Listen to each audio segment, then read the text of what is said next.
Chelsea suffer a humiliating defeat after they got beaten 3-0 by Brighton and Hove Albion recently. What did Maresca do wrong tactically?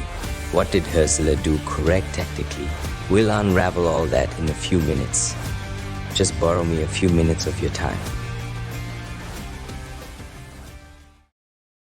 2-4-4. That's the philosophy that Hürzeler aims to achieve when attacking, with high risks and cohesion, and that's exactly what worked against Chelsea. When Brighton build up the ball in the lower third, they begin with a 3-3-4 with the goalkeeper forming part of the three at the back. They then invite pressure from the opponent's first line, then pass the ball into the middle third, where it is quickly recycled back to the defense and follows the same pattern as the opponent attacks. This then opens up space in the midfield, which then is passed to the midfield to then continue the attack to the wingers. The quick transition is done by third man passes, and that is how they are able to quickly move the ball up the pitch. As the ball is progressed, the defensive line pushes up, causing a high line, aimed at compressing the space as much as possible. Chelsea, on the other hand, aim to make the pitch as wide as possible for attack and prefer a central progression. The build-up begins with the fullbacks hugging the touchline, with the goalkeeper then forming part of the CB partnership. One central midfielder would then form double pivot with the defensive midfielder, who both squeeze tightly to allow space for third-man passes. Two of the attacking players then shift centrally, with one winger maintaining width. This creates a +1 advantage in the ball. One fullback then bursts from midfield into the attacking zone, which then forms their 3-2-5 shape going into attack. So how did Brighton actually beat Chelsea's 3-2-5 attack? I will say one thing's for sure, Brighton's high line was being exploited by Maresca, who used the width to beat Brighton's defensive line and cause counter-attacks in favor of Chelsea. I will let my colleague explain to you what exactly I mean. Alright, so we see here, as we can see, I'm gonna just pull it back a bit and I'm gonna zoom in.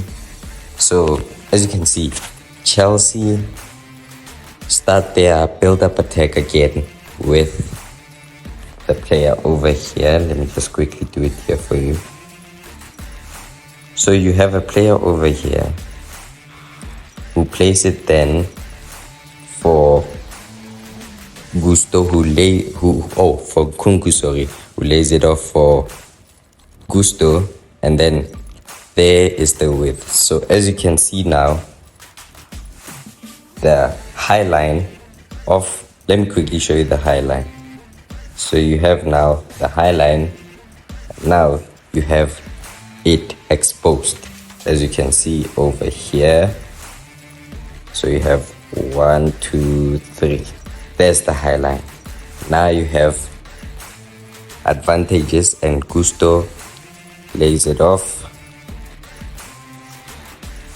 And look at this space over here, vacated space. So you have 1, 2, 3, 4, 5 Chelsea players, right? And then this is a very dangerous spot, very, very dangerous, which they do not see. And Gusto wonderfully lays it off for Palmer, who then shoots. So the aggressive line by Brighton ended up working in favor of Chelsea, but it also helps Brighton as well. I will let my colleague explain it later. Defensive mistakes and individual errors are one thing that cost Chelsea goals, and Brighton took full advantage of it all. You can see it in two of the goals that Brighton scores. Let's look at the first goal by Brighton. Their normal build-up begins with the goalkeeper, who sees a wonderful pass to Mitoma, who controls the ball and skips past the defenders and scores. I will let my colleague tactically explain it to you. Right then. So this is Brighton's first goal, and this is how it happened. So it starts off with the goalkeeper. And look at this back line of Brighton.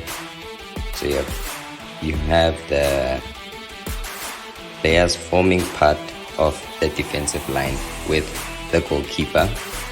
And look at this. Look at how aggressively attacking Chelsea are in this moment. They are taking very, very aggressively, which is going to cause them a lot of trouble. And look at Mitoma's run. No one is tracking Mitoma's run over here.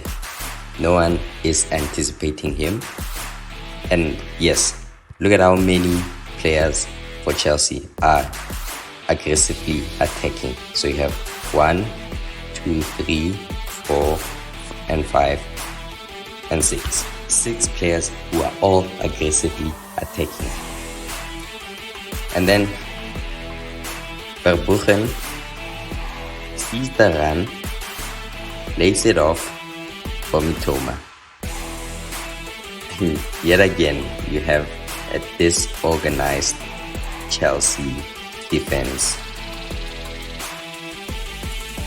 You have an unorganized Chelsea defense again, which then causes problems for them. Here you go. There it is. So, he makes the run, and beautiful play by Mitoma. Controls it, turns, and shoots. Beautiful goal. And I quickly want to show you something before the goal, before Mitoma turned around actually. Right here. Look at this danger spot. Very dangerous. No one is in this zone. You have Cucurella, who is right over here, and Levi Colwill, who's over there, who was already supposed to be in this place. But then it's not tracked, and then Mitoma lays it off, and it's a goal.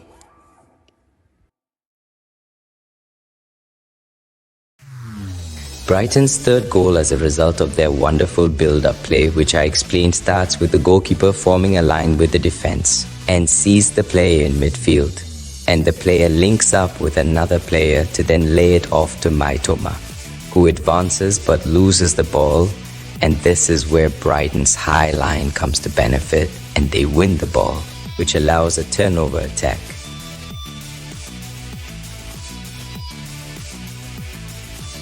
Ultimately, defensive mistakes by Chelsea cost them the game, even though they had most of the ball, as the stats show that Chelsea had % of the ball. But either way, their defensive errors caused them the game.